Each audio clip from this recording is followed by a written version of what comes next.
akti shëmtuar, Edi Rama i tmerruar nga çdo protest, sepse çdo protest ju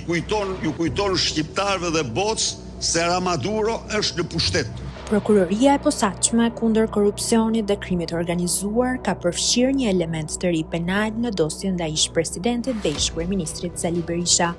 lidhur me pasuritë e paluajtshme të familjes së tij dhe përfitimet e fëmijëve nga procesi privatizimit të banesave.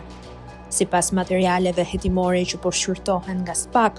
dosja hedh dritë mbi mënyrën se si janë deklaruar, transferuar dhe shkëmbyer pasuritë e paluajtshme të familjarëve të Berishës, duke vënë në fokus rolin e vajzës dhe bashkëshortes së tij në këto transaksione që fillojnë qysh në vitet 90 dhe kulmojnë në vitin 2007.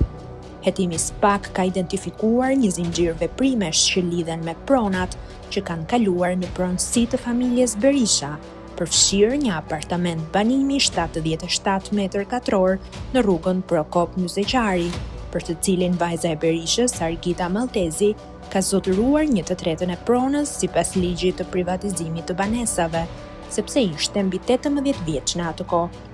Deklarimet ndara të së njëjtës pasurie nga Sali Berisha dhe Argita Maltezi, që sipas SPAK mund të krijojnë paqartësi rreth mënyrës së dokumentimit dhe kalimit të pronës. Kalimi plot i pronës në emër të Argitës përmes shlyerjes së një huaje që pretendohet të jetë dhënë nga Sali Berisha, si dhe një transaksion i vitit 2007, ku Berisha dhe bashkëshortja e tij u bën pronar të një apartamenti dhe garazhi në rrugën Mustafa Matohiti, të blerë nga familjarët maltezi. Shkrimin e plot mund ta lexoni te Gazeta Dita.